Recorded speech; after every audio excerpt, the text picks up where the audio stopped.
This presentation illustrates the great cultural wealth of the knowledge found in the Vedic literatures and its relevancy in the modern world. We will show, by means of high-tech research techniques, that statements and materials presented in the ancient Vedic literatures agree with modern scientific findings, and they reveal a highly developed scientific content.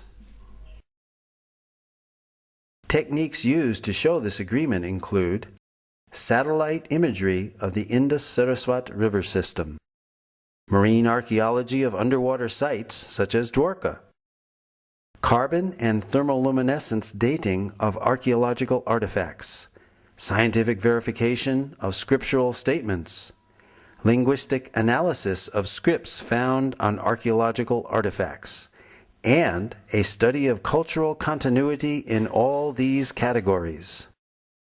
Early Indologists wished to control and convert the followers of Vedic culture. Therefore, they widely propagated that the Vedas were simply mythology. Max Muller, perhaps the most well-known early Sanskritist and Indologist, although later in life he glorified the Vedas, initially wrote that the Vedas were worse than savage, and India must be conquered again by education. Its religion is doomed. Thomas Macaulay, who introduced English education into India, wanted to make the residents into a race that was Indian in blood and color, but English in taste, in opinion, in morals, and in intellect. However, the German philosopher Arthur Schopenhauer stated that the Sanskrit understanding of these Indologists was like that of young schoolboys. These early Indologists devised the Aryan invasion theory, denying India's Vedic past. They taught that the English educational system is superior. They intentionally misinterpreted Sanskrit texts to make the Vedas look primitive. And they systematically tried to make Indians ashamed of their own culture. Thus, the actions of these Indologists seems to indicate that they were motivated by a racial bias.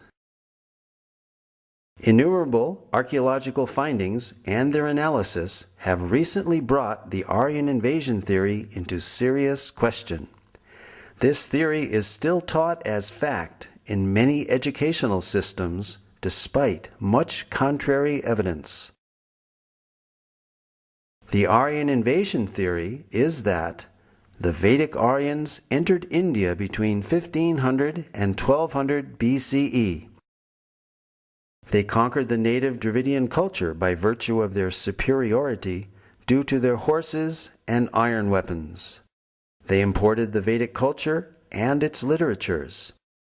This Aryan invasion theory, however, deprives the inhabitants of India of their Vedic heritage. The wealth of their culture came from foreign soil. The Aryan invasion theory raises an interesting dilemma called Frawley's paradox.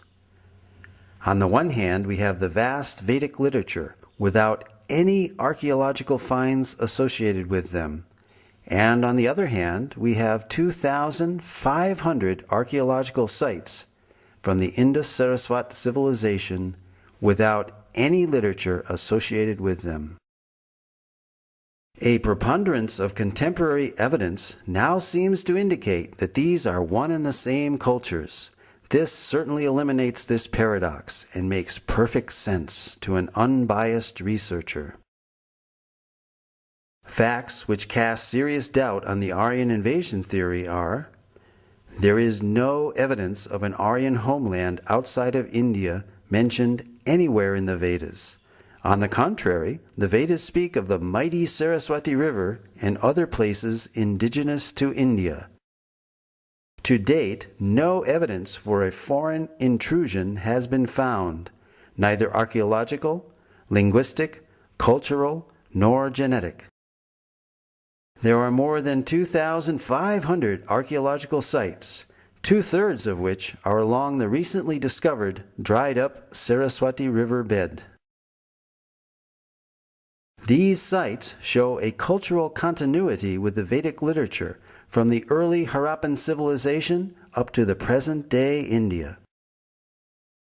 Several independent studies of the drying up of the Saraswati riverbed all indicate the same time period of 1900 BCE. The significance of establishing this date for the drying up of the Saraswati River is that it pushes the date for the composition of the Rig Veda back to approximately 3000 BCE, as enunciated by the Vedic literature itself. The late dating of the Vedic literatures by Indologists is based on speculated dates of 1500 BCE for the Aryan invasion and 1200 BCE for the Rig Veda, both now disproved by scientific evidence.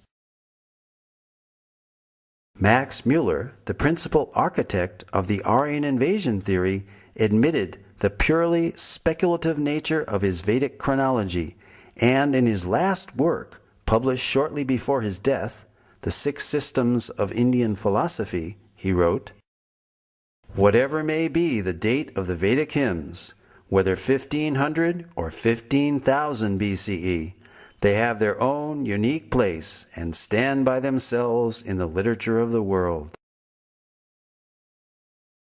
It can be scientifically proven that the Vedic culture is indigenous through archaeology, the study of cultural continuity, by linguistic analysis, and genetic research.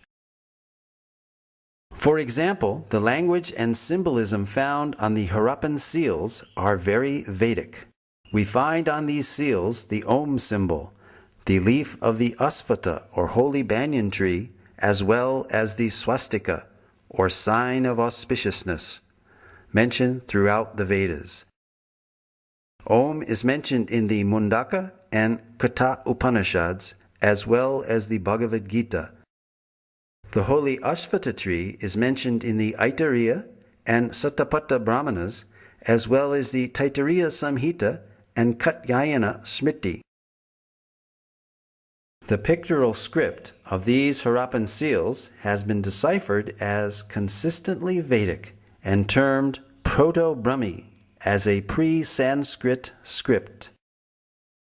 This piece of pottery from the lowest level of Harappan excavations with pre-Harappan writing is deciphered as Ila Vartite Vhara, referring to the sacred land bounded by the Saraswati River, described in the Rig Veda.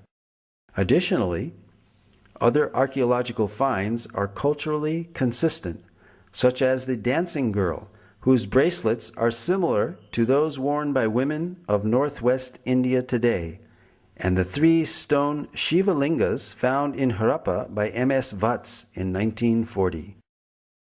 The worship of the Shiva linga is mentioned in the Mahanarayana Upanishad of the Yajur Veda and is still ardently practiced today. The Vedas were maligned by early Indologists because of their disagreement with their Eurocentric colonialist worldview, a view which produced and depended on the Aryan invasion theory.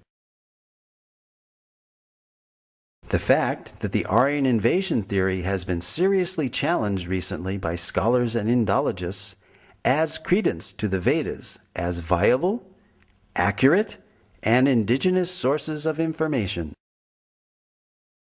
Using modern scientific methods such as satellite imagery and dating techniques, it can be shown that the ancient statements of the Vedas are factual, not mythical as widely propagated. High-resolution satellite images have verified descriptions in the Rig Veda of the descent of the ancient Saraswati River from its source in the Himalayas to the Arabian Sea. Pure in her course from the mountains to the ocean, alone of streams, Saraswati hath listened.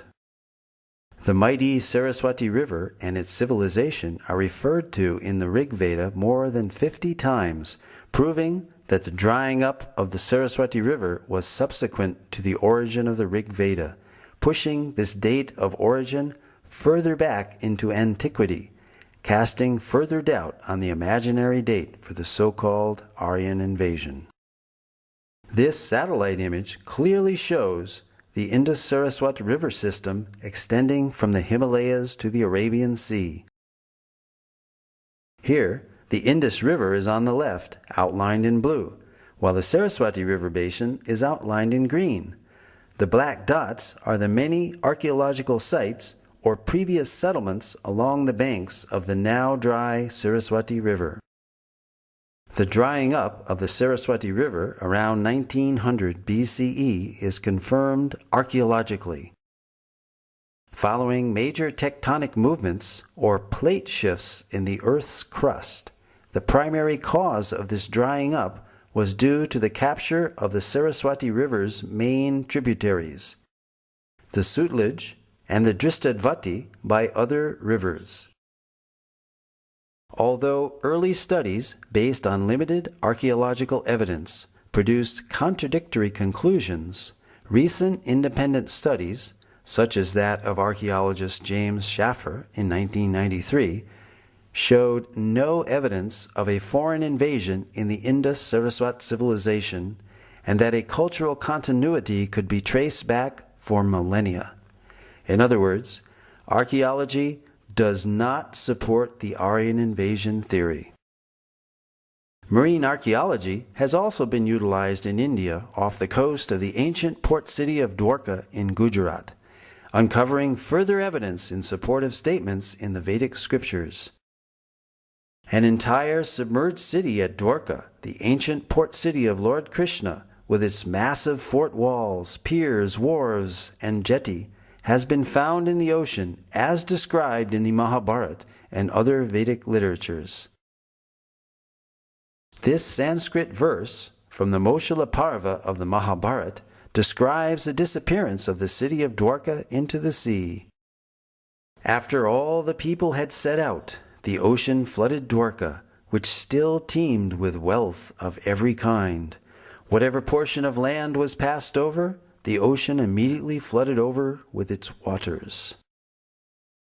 Dr. S.R. Rao, formerly of the Archaeological Survey of India, has pioneered marine archaeology in India. Marine archaeological findings seem to corroborate descriptions in the Mahabharata of Dwarka as a large, well-fortified, and prosperous port city, which was built on land reclaimed from the sea and later taken back by the sea. This lowering and raising of the sea level during these same time periods of the 15th and 16th centuries BCE is also documented in historical records of the country of Bahrain. Here is a glimpse of the massive Dwarka city wall. Among the extensive underwater discoveries were a large door socket and a bastion from the fort wall. 2 rock-cut slipways of varying width extending from the beach to the intertidal zone, a natural harbor, as well as a number of olden stone ship anchors were discovered, attesting to Dwarka being an ancient port city. The three-headed motif on this conch shell seal found in the Dwarka excavations corroborates the reference in the scripture Harivamsa that every citizen of Dwarka should carry a mudra or seal of this type. All these underwater excavations add further credibility to the validity of the historical statements found in the Vedic literatures. Apart from Dwarka, more than 35 sites in North India have yielded archaeological evidence and have been identified as ancient cities described in the Mahabharata. Copper utensils, iron, seals, gold, and silver ornaments, terracotta discs, and painted grayware pottery have all been found in these sites. Scientific dating of these artifacts again corresponds to the non-Aryan invasion model of Indian antiquity. Furthermore, the Matsya and Vayu Puranas describe great flooding which destroyed the capital city of Hastinapur, forcing its inhabitants to relocate in Kaushambi. The soil of Hastinapur reveals proof of this flooding. Archaeological evidence of the new capital of Kaushambi has recently been found, which has been dated to the time period just after this flood. Similarly, in Kurukshetra, the scene of the great Mahabharata war, iron arrows and spearheads have been excavated and dated by thermoluminescence to 2800 BCE, the approximate date of the war given within the Mahabharata itself. The Mahabharata also describes 3 cities given to the Pandavas, the heroes of the Mahabharata, after their exile: Paniprastha, Sonaprastha, and Indraprastha, which is Delhi's Puranikela. These sites have been identified and yielded pottery and antiquities which show a cultural consistency and dating consistent for the Mahabharata period, again verifying statements recorded in the Vedic literatures. Although early Indologists in their missionary zeal widely vilified the Vedas as primitive mythology, many of the world's greatest thinkers admired the Vedas as great repositories of advanced knowledge and high thinking. Arthur Schopenhauer, the famed German philosopher and writer, wrote that I encounter in the Vedas deep, original, lofty thoughts, suffused with a high and holy seriousness. The well-known early American writer Ralph Waldo Emerson read the Vedas daily. Emerson wrote, I owed a magnificent day to the Bhagavad Gita. Henry David Thoreau said, in the morning I bathe my intellect in the stupendous philosophy of the Bhagavad Gita, in comparison with which our modern world and its literature seems puny and trivial. So great were Emerson and Thoreau's appreciation of Vedantic literatures that they became known as the American Transcendentalists. Their writings contain many thoughts from Vedic philosophy. Other famous personalities who spoke of the greatness of the Vedas were Alfred North Whitehead, British mathematician, logician, and philosopher, who stated that Vedanta is the most impressive metaphysics the human mind has conceived. Julius Robert Oppenheimer, the principal developer of the atomic bomb, stated that the Vedas are the greatest privilege of this century. During the explosion of the first atomic bomb, Oppenheimer quoted several Bhagavad Gita verses from the 11th chapter, such as, Death I am, cause of destruction of the worlds. When Oppenheimer was asked if this is the first nuclear explosion, he significantly replied, yes, in modern times, implying that ancient nuclear explosions may have previously occurred. Lin Yutang, Chinese scholar and author, wrote, India was China's teacher in trigonometry, quadratic equations, grammar, phonetics, and so forth. Francis Voltaire stated, everything has come down to us from the banks of the Ganges. From these statements we see that many renowned intellectuals believed that the origin of scientific thought was the Vedas. The Vedic literatures contain descriptions of advanced scientific techniques, sometimes even more sophisticated than those used in our modern technological world. Modern metallurgists have not been able to produce iron of comparable quality to the 22-foot-high Iron Pillar of Delhi, which is the largest hand-forged block of iron from antiquity. This pillar stands as mute testimony to the highly advanced scientific knowledge of metallurgy that was known in ancient India.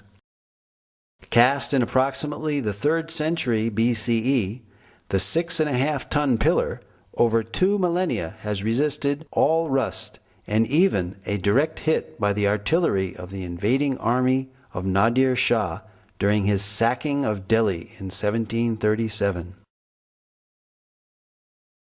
Vedic cosmology is yet another ancient Vedic science which can be confirmed by modern scientific findings, and this is acknowledged by well-known scientists and authors such as Carl Sagan and Count Maurice Maeterlinck, who recognized that the cosmology of the Vedas closely parallels modern scientific findings. Carl Sagan stated, "Vedic cosmology is the only one in which the time scales correspond to those of modern scientific cosmology." Nobel laureate Count Maurice Maeterlinck wrote of a cosmogony which no European conception has ever surpassed. French astronomer Jean-Claude Bailly corroborated the antiquity and accuracy of the Vedic astronomical measurements as more ancient than those of the Greeks or Egyptians, and that the movements of the stars calculated 4,500 years ago does not differ by a minute from the tables of today. The 90-foot-tall astronomical instrument known as Samrat Yantra, built by the learned king Suwai Jai Singh of Jaipur, measures time to within 2 seconds per day.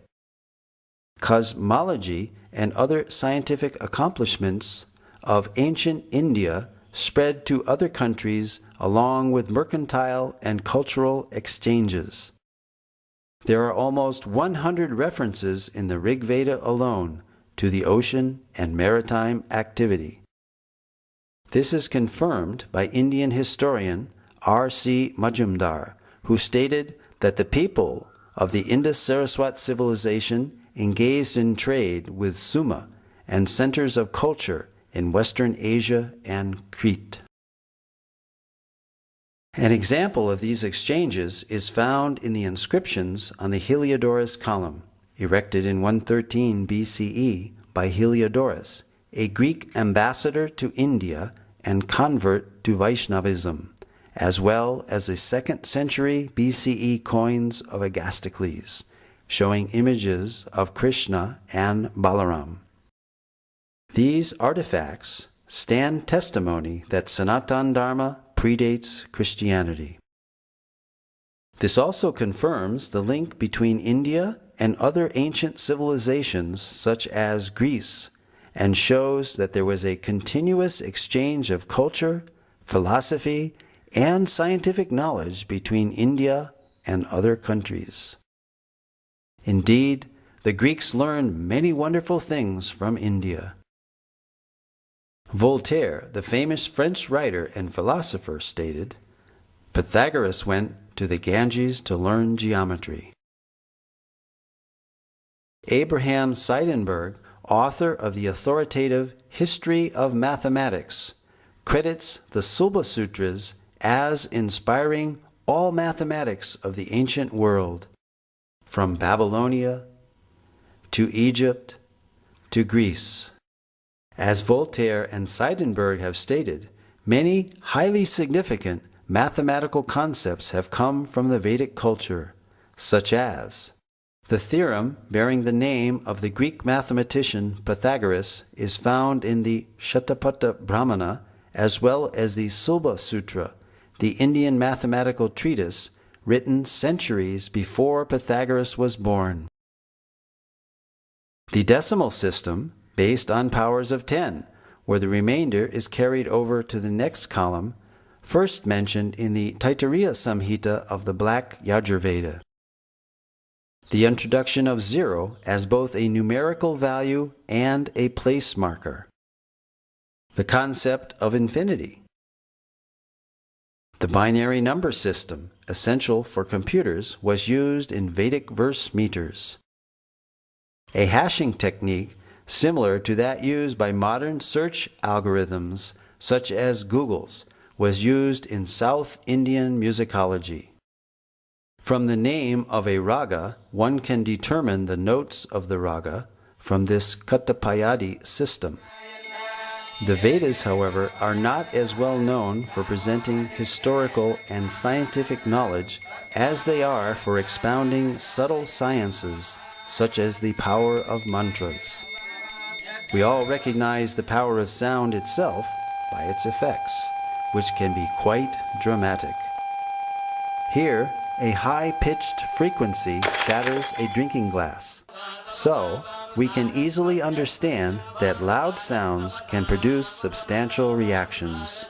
It is commonly believed that mantras can carry hidden power, which can in turn produce profound effects. The ancient Vedic literatures are full of descriptions of weapons were invoked by mantra during the epic Kurukshetra war, wherein the Bhagavad Gita itself was spoken. The ancient deployment of Brahmastra weapons, equivalent to modern-day nuclear weapons, are described throughout the Vedic literatures. Additionally, mantras carry hidden spiritual power which can produce significant benefits when chanted properly. Indeed, the Vedas themselves are sound vibrations in literary form and carry a profound message. Spiritual disciplines recommend meditational practices such as silent meditation, silent recitation of mantras, and also the verbal repetition of specific mantras out loud. A clinical test of the benefits of mantra chanting was performed on 3 groups of 62 subjects, males and females of average age 25. They chanted the Hare Krishna Maha Mantra 25 minutes each day under strict clinical supervision. Results showed that regular chanting of the Hare Krishna Maha Mantra reduces stress and depression and helps reduce bad habits and addictions. These results formed a PhD thesis at Florida State University. Spiritual practitioners claim many benefits from mantra meditation, such as increased realization of spiritual wisdom, inner peace, and a strong communion with God and the spiritual realm. These effects may be experienced by following the designated spiritual path.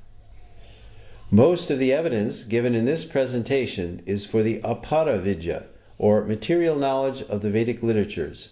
The Vedas, however, are more renowned for their paravidya, or spiritual knowledge, and even superior is the realized knowledge of the Vedic rishis or saints, that which is beyond the objective knowledge of modern science, knowledge of the eternal realm of Sat, Chit, Ananda, eternality, blissfulness, and full knowledge. But that is another presentation. For further information, please visit our website, www.gosai.com.